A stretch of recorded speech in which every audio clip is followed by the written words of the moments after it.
right, so it is Leap Day. So happy Leap Day. This is also a movie review for Superman Red Son that was released February 25th, 2020. So last night I found it on Kim Cartoon to watch, and wow, that was some crazy shit. Oh my god. Straight up 10 out of 10. Easily 10 out of 10. Also, spoilers in this video, so if you don't like spoilers, I suggest you don't watch. Okay, giving you a chance. Okay, you're staying. Alright, cool. So you're staying. So if you decide to stay, you're gonna get spoiled like a motherfucker. So, first order of business. This morning, I gotta upload that shit actually. At 6:34 in the morning, I hadn't been to bed yet. I was watching Superman Red Son, then I watched Jojo Rabbit, then I watched Inglourious Bastards. Then the sunrise came up and I was like, oh, pretty colors. And then I looked at my notifications and I had to do a double take because Sam Liu, yes, Sam Liu, the man who directed Superman Red Son, liked my tweet about the movie that I left on Twitter, and I will be doing a follow-up video to that, so you know what was said and everything, and I'll show you everything because I just uploaded it to my Facebook. Yeah, that was awesome, and we had a good conversation too. Loved it. That was awesome. So enough about that. Like I was enamored.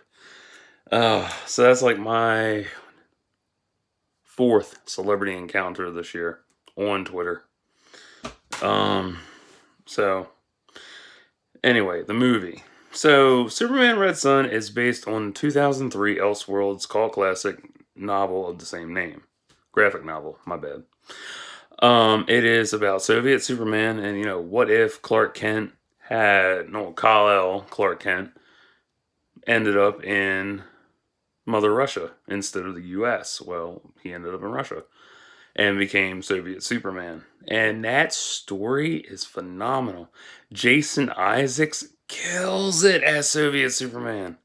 That blew me the fuck away. Like, he's got a British accent, but he pulls off a Soviet accent.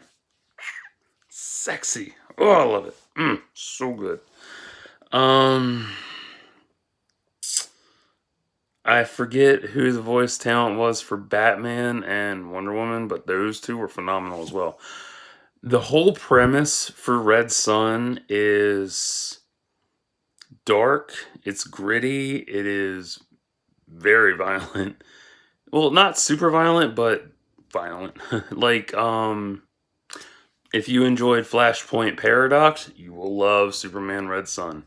Definitely. Like, Red Son Batman is basically Thomas Wayne from Flashpoint, except a lot more fatalistic. Definitely fatalistic, because he kills himself. It's like, because I'm watching it, so I'm like, holy shit! Whoo! Man, that was intense. Like, the whole thing is amazing. What happens is Soviet Superman wants to bring about world peace through, you know, destroying governments, basically, and he kills Stalin. If you've read the comic, you know what happens. There might have been some changes and stuff, but I would imagine it still follows the premise through and through. One of the biggest things that surprised me was that Wonder Woman is a lesbian. That was cool. I like that. That was awesome. That was really good. I like the dynamics, because you have, I'm gesturing. I do that shit. That's what you don't see on cam, is me gesturing and shit. Is that every iteration of a beloved comic book character has a different motive, they have a different personality, they have a different sexual preference, so on and so forth. I love that dynamic where it's changed and it's different, it's nice, it's exciting. But there's no like backstory on her she doesn't have a relationship. She's just, she's there.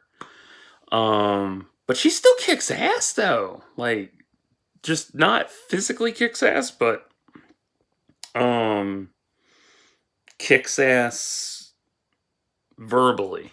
She's a verbal ass kicker. What else? And like everything's changed. Luther, because I love alternate universes. I love alternate takes on shit. It's amazing. Lois is with Lex, which that really blew me away. What else was there? Jimmy Olsen is a black G-Man. That was really cool seeing that shit. Almost had to say fuck off Twitter. Let me think. Yeah, Jimmy Olsen's a black G-Man. Soviet Superman brings peace to Mother Russia, fatherland. I always call it Mother Russia.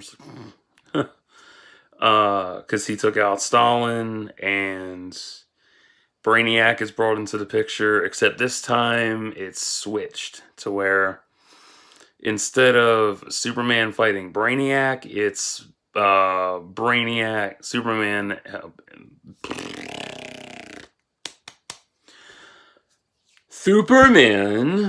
has Brainiac as his partner. There we go. Sometimes this doesn't want to cooperate like it should. Dumbass.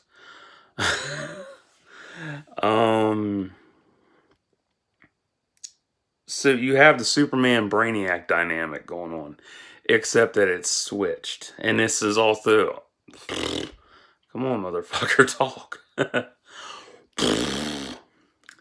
The Superman Brainiac dynamic is also... The way it's featured in Red Sun is also mirrored in Earth 23 Superman, where Superman's black and he has Brainiac, but he's working with Brainiac to bring the world to a better place. And Soviet Superman has such a deep emotional dynamic that Jason Isaacs brings to the screen. Well, small screen, but like it's amazing how he gives him such a humanity that I didn't think Tim Daly, George Newbern, Henry Cavill, who else? Not really Brandon Roth. Like, he's okay, but you know what I mean. Dean Cain. Basically, everybody who's played Superman that I liked, Christopher Reeves especially. I thought you were like, I'm not gonna leave a motherfucker out. Like, bitch, shut up. Like all the past Supermen have brought a dynamic, a special dynamic to the screen with their portrayal of Superman. Jason Isaacs is no exception. Like his iteration for Soviet Superman, just wow. Does it outshine Christopher Reeves? Almost. Although given how we're ahead, how it's like 40 years ahead.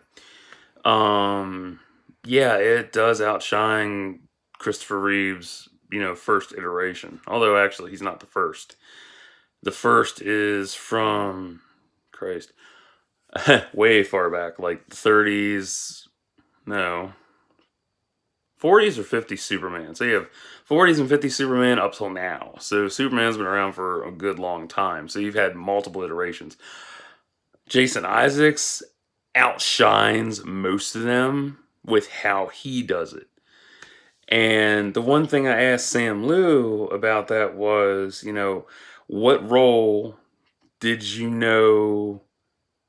what role of Jason's made you know he was the one there? And he's like, no role. We knew he had the range. I'm like, wow. Because I'm thinking about that. I'm like, did he pick him based on the Oa? Did he pick him based on his other projects that he's done? because I don't remember all Jason Isaac's projects. I've only known him from the OWA. Or was he on Mad Men? I think he was on Mad Men. I'm not sure. I haven't watched that show. It didn't appeal to me at the time. Car went down the street. Let me see. Wonder Woman in this is she's like I wonder how she's different. She's super different because one, she doesn't really fight really, which kind of bummed me out because I was like, oh man, she's gonna kick his ass. Oh, no ass kicking. But her lasso of truth, that dynamic really intrigued the shit out of me. Her lasso in in Red Sun is tethered to her soul. And you know, mainstream Wonder Woman, she can't break her lasso. In this one, she breaks it. There's something in my fucking eye. There we go, it went away. Ugh, better. Sorry about that. Yeah, she breaks it. Like, she's bound by it because she got lured into a trap by Red Sun Batman, and yeah, she broke free of her rope, and as a result, her hair goes from dark to white, just alabaster white. I was like, wow.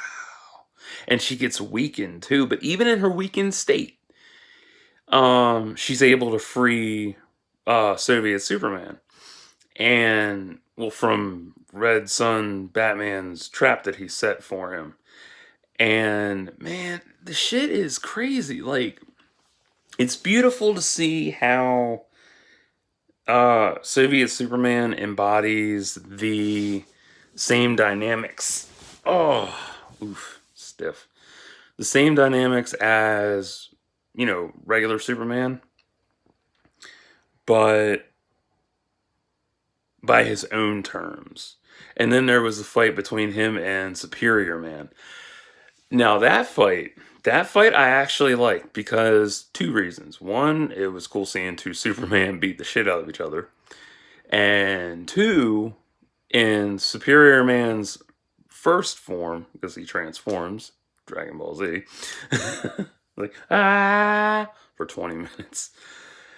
No, like, he yelled, like, he says, Superman! And his voice literally breaks a shit ton of windows. And I'm like, oh my God. They actually got the rain. They actually, like, cut loose on his power a little bit. And that was something that everybody has talked about. Now, I've never really seen the conversations, but I know it's talked about. I've even brought it up once or twice. How you never see the full scale of Superman's power. Like, you really fucking don't. Sometimes you see the full scale of Hawk's power or someone else's power, but never Superman's power. Not always.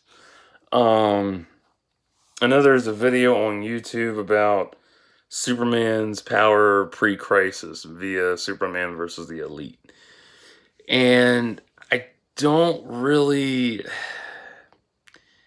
I mean, it's a good example of how strong he is, but, like, I'm talking, his basic powers. He's got super strength, etc. But the fact that he can project his voice that loud, that's fucking impressive. That was amazing. And the fight between the two of them was really good too. Because you never really see how, strong the two of them can be until you actually see them fighting. And even then, it's still scaled down, but it's still awesome as fuck. But going back to Red Sun Batman, thank Christ there's not a fucking origin story in that for him. Whoo. You killed my parents at theater. I need bats to be strong. Like, okay. But this Batman I like. He is gritty. He doesn't give a fuck. He's a fatalist. and he sacrificed himself. It's crazy. Like the way Superman and Brainiac work together, it's like Injustice 2 Dark Ending. Yeah, if you've never played that game, the dark ending, well, if you want to play it, the dark ending, you side with Superman and Superman takes over Brainiac's ship. He enslaves Batman and a bunch of other heroes, and yeah, it's bad. And so Superman says, "It's all right, we'll recondition you and you can work for us." And before that, Soviet Superman did an X-ray on Red Sun Batman. He had a bomb next to his heart. So Red Sun Batman pulls out a detonator, blows himself up. I was like, holy fuck. Whew, man, that was some scary shit. Like, damn. Like, it goes to show that, like, you see two sides of the fight. You see Soviet Superman's side of it where he is trying to bring peace through force.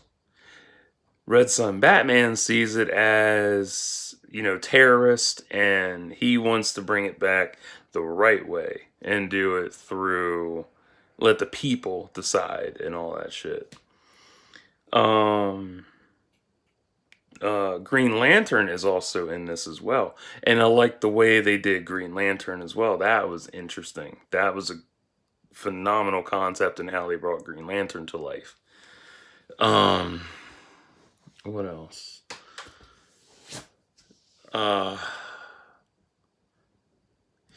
Soviet Superman kind of follows, like, I'm trying to think. It feels like a Watchmen spinoff, honestly, because it's that dark, it's that gritty, and I kind of wish it was part of the Watchmen universe, to be honest. Like, it would be really good as a as a spinoff tie-in. Like, it would be really cool to see that shit like come to life on the big screen, but I doubt that would ever happen. But they were like, "How's the movie end? You spoiled everything." They live happily ever after, and they have lots and lots of babies. They have a white picket fence in fatherland Russia. No, they don't. No, they kill all the babies. They kill all the doggies, the kitties too. So like, no, don't kill my child. Dead motherfucker. Kidding. They don't do that shit. No, Brainiac's defeated. Yada yada yada. Lex does become president. That was interesting. Because I know that was from Public Enemies. Superman, Batman, Public Enemies. That was a good comic and movie as well. What else? I think that was about it. Yeah, this movie was really gritty and very amazing at the same time. Like, you get new iterations, you get Soviet versions, basically. And one of the big things that started out in the beginning was that Diana was helping Soviet soups build a better world. And then towards the end, she absolved herself of helping him and, sealed Themyscira off from the world of men forever. So it's like, damn. I mean, it's one of those things where you see how, consequences unfold in ways you never thought were possible. And just how celebrated a graphic novel could be. And I really like this movie. I'm definitely going to buy it when I get out again. I got to go get medicine and shit Monday, so I'll probably pick it up Monday maybe. I'll see. Yeah, I'm excited about this. This movie is so damn good. Like, the animation is spot on. I can't find anything wrong with it, honestly. Like, if anything, I wish it was longer. I wish everything was longer in terms of a film because you have so much to work with and you have a phenomenal cast and a phenomenal director in Sam Liu. You have a phenomenal voice director and casting in Andrea, my bad. um you have the phenomenal team at DC who keeps bringing these amazing stories to life, etc. I love it. Like, I never get tired of DC animated flicks, except for Killing Joke. That was a piece of shit. It had the potential to be R, but it still came off PG-13. Yeah. Like, if they did, like, to make it really rated R, if they'd have shown Joker raping um Barbara Gordon, like, showed that shit and went deeper with the humiliation on James Gordon, yeah, I would have enjoyed it a lot more. But they just dropped the fucking ball with that shit. But I get what they were trying to do. They were trying to make it R with visceral and cerebral setup versus, visual, whatever. But yeah, that's just my 2 cents on that shit. I know a lot of people weren't too thrilled with the Killing Joke. Like, oh, Batman's fucking her, what?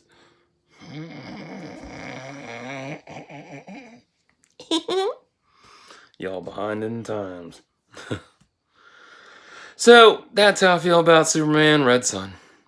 Definitely God tier quality for DC. Definitely a God tier film, honestly. Like, it's really good. It's not for kids. It's really it's a brutal film. It's so brutal. And the thing that I like about Jason Isaacs' dynamics and his vocal talent, not just physical talent, vocal only, he gives you a layer of emotion that you never thought was possible or never thought could be. You can never see someone who's Russian or someone who's foreign have that emotional love for their world, even though they aren't from that world.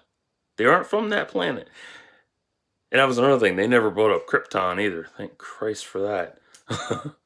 Like, they never bothered about it. I'm glad they didn't. That's nice. That's the way to do a fucking Trinity story. Trinity being Superman, Batman, Wonder Woman. Yeah. The fact that he brought that depth and emotion and passion to Soviet Superman for the love of his home world, his homeland, his fatherland. Love that. That's priceless. Like, you can't replicate that. I mean, you're like, oh, I love being American. Like, I've heard that shit a million fucking times. Like, let me hear that from some foreigner about their land. I want to hear that more than American, because I care less about Americans right now. Even though I am an American. But that's a different story. Different story, different time. So, I am going to get off of here, upload this, and also upload Sunrise from this morning, and scissors hit laptop. The conversation I had with Sam Liu as well. So, till next time, like and subscribe for thoughts and prayers.